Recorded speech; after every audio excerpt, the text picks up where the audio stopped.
See the movie. I get it. If they really wanted that to work, it should have said SEA. Hey everybody, thanks for returning to my channel, and welcome to my Throwback review, where I go through a movie that I loved when I was younger and see if it still holds up for me. Today I'm going to be looking at Free Willy. The first one. When I was about 6 years old, I was obsessed with this movie. This movie rooted my love and fascination for orca whales, and it's why today I still name them as my favorite animal. I watched this VHS constantly when I was younger, but I actually haven't seen this movie in a while. I think the last time I watched it was about grade 6, but I was still pretty young when I watched it at that time. So I'm technically like an adult now, so I'm kind of curious to see if this movie still holds up now that I'm older. So sit back, relax as we revisit this childhood classic of mine, and see if it stands the test of time. And with all that out of the way, let's talk about Free Willy. The first thing I noticed is that I really still love the opening of this movie. It's really just a bunch of nature shots of orcas jumping around, breaching, swimming around with their pods. And the music is really whimsical and gives a majestic kind of feel. And then I like how they cut to the human. The music changes to this tone of like danger and villainy. And I like how at this moment they have the orcas coming out of the water to look around, which is called spy hopping.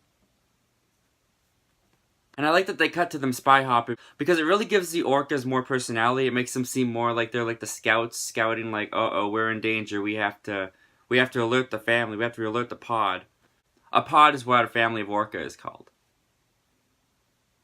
And this is also the scene where Willie gets captured. And watching this scene back as an adult, I still found the scene actually pretty sad. The way it's shot, it really does feel like they gave Willie a character.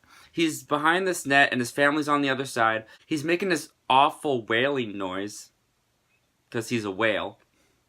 But this noise is really awful that he's making. It's like this cry for help, and his family on the other side of the net is just swimming away because they can't do anything to help him. Jerks. In reality, they really can't do anything to help him. So to see his family leave as Willie is captured by all these sailors was actually a pretty sad scene to watch. Then we cut to the introduction of Jesse, who's played by Jason James Richter, and he's a runaway living on the street. I remember thinking this character was really cool because he lived on the street with his friends, tricked adults into giving him money, and stole cakes. So Jesse and his friends take the cake back to his skate park hangout, which was also really cool as a kid. The cops show up and Jesse's friends split, and he goes with a friend and they hide in the back of this aquarium, where they start spray painting.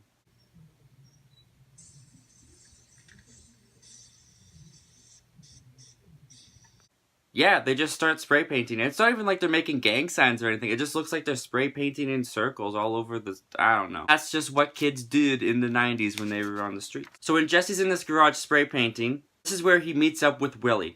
Now, I'm gonna be honest. When I watched this scene, I was surprised young Zach survived this. This scene is horrifying. It's shot like a horror movie.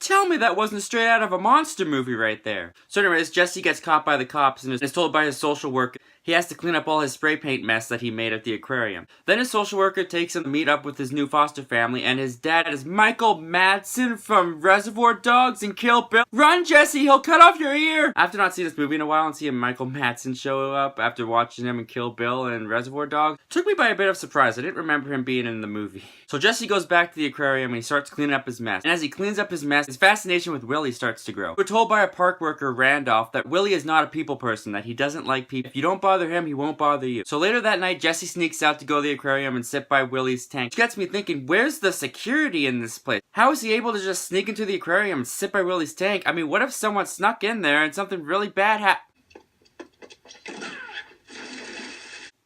These people are just looking for lawsuits, aren't they? Yeah, so after Randolph looks around and goes back inside because everything seems okay, Willie saves Jesse by lifting him out of the bottom of the tank and bringing him back up to the surface. And this is the first time that we see the connection between Willie and Jesse is mutual, that Willie actually cares about Jesse as well as Jesse cares about Willie. So after Randolph realizes that he totally just avoided a lawsuit, he drives Jesse home to his foster parents. After thinking about how Willie has saved Jesse's life, he offers Jesse a job at the aquarium. So the next day, Jesse arrives at the aquarium and sees Willie is having an examination done. This is the first time that we find out that the park owners are not happy with Willie because Willie is not performing, therefore he's not bringing in any crowds, he's not bringing in any money. We see Jesse buying scraps for Willie to feed him later on. And again, where's the supervision? Why is this kid allowed alone at the tank? I understand that he has a job at the aquarium, but he's only like 13. I don't think he should be next to a big giant tank, especially since the last time he was next to this tank, he fell in. Who's to say this kid isn't going to do anything else stupid? You want me? Put it in your mouth.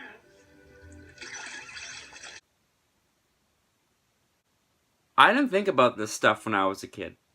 In all fairness though, the mimic scene with Jesse and Willie where Jesse's making movements and Willie is copying him is actually still really cute. I actually really enjoyed watching that, and it really does feel like they're bonding and building a relationship. So after seeing this, Randolph and another park worker, Ray, decide that Jesse should be the one that trains Willie. So then we get a montage, Jesse and Willie bonding and Jesse training Willie, and he jumps in the tank and there's no one around again. See what happened at SeaWorld? This kid's gonna die. That was really dark. So next we see Willie next to Willie's tank and he's feeding him scraps again. No comment. And Jesse's street friend shows up and offers him to come to California with him to run away from his foster family once again. But Jesse isn't so sure that he wants to do it again because now he's got a really good thing going on at this aquarium with Willie. We see Jesse demonstrating the routine that he was working on with Willie in front of the park owners, and they get a show approved. Park owners now think that Willie can make them some money.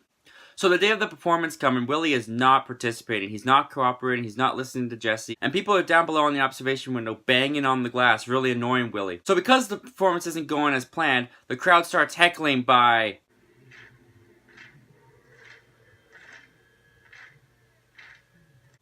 clapping? Is that a thing? Anyways, so Willie rams into the glass to get these kids to shut up, causing a leak in the tank and water to spill out. Meanwhile, Jesse gets upset and shuts everybody out. And later that night, he tells Willie that he's decided he's going to go to California. So he packs up his bags and he's about to head out. But before he heads out, he notices some commotion happening down in the observation area. So he goes down and he sees the park owners messing with one of the screws in the window, knocking it out of place. Once they leave, Jesse goes down and notices that they've made one of the glass windows loose and water is spewing out the bottom. It turns out the park owners are trying to drain Willie's tank and kill him so that they can collect the insurance money.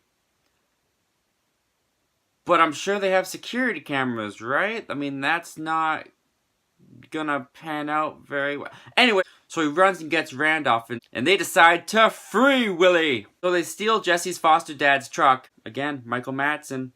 Bad idea. And they attach a trailer on the back to put Willie on to drive him out to the ocean. They get stuck in the woods. So they call the foster parents to come out and help them. So they get out of the woods with the help from the foster parents. And as they're approaching the ocean, there's these big gates that they have to get through first. And all these bad businessmen are standing in front of the gates. Michael Madsen decides he's gonna ram them. So he revs up the engine. All the guys scatter. So he breaks through the gate. He backs Willie up into the ocean.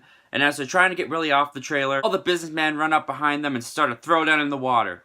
Not really sure what their plan is by this point. Willie is in the ocean. Anyway, so they finally get Willie moving, and he starts heading towards the open water. All these boats come out and start blocking his path, and all these nets come down, and Willie's trapped once again.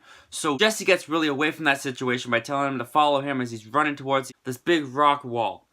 And they have one last final goodbye as Jesse runs up to the top of the rocks, throws his hand up, and poses for the poster.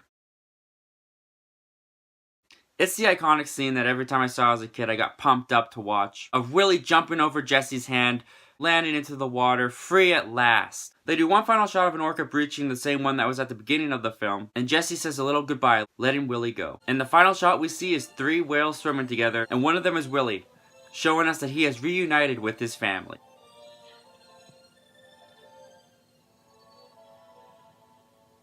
So that was Free Willy. What do I think of this movie now as an adult? I think it's okay. I definitely have nostalgia attached to it, and I found the story pretty simple. I still found Jesse and Willie's relationship very charming, and there was enough there that made me believe that these two were actually bonding as friends. Jason James Richter, definitely not an A-list when it comes to child actors. He did decently fine in this movie, but it's not like he has that much to do. For the most part, he just has to be a moody preteen, smiling and having fun when he's with Willie, which I'm sure wasn't that hard to do, considering that he got to interact with one of these beautiful animals. And when he does have to pull out the emotional scenes, he does them pretty well. One of the things that stuck out to me now as an adult that didn't stick out to me as a kid is how the movie is called Free Willy. But in the same way that Jesse sets Willie free from captivity, Willie is the device that sets Jesse free from a life of loneliness and anger. It's through Willie that Jesse gets these relationships with the park trainers like Randolph and Ray, as well as his new foster parents. It's through Willie that Jesse is able to let his barriers down and come to trust these people. Free Willy is still a pretty good kids and family film. I will say that there's not too much there besides the nostalgia that gives this much rewatchability for me, but this was a lot of fun to look back at and revisit. Thanks again guys for visiting my channel and revisiting this childhood movie with me. Have you seen Free Willy? Is it a movie that you watched when you were a kid? Let's keep this conversation going. Comment down below. Let me know what you think about this movie. My name's Zachary Milne. Thanks for talking movies with me, and I hope you have a great day.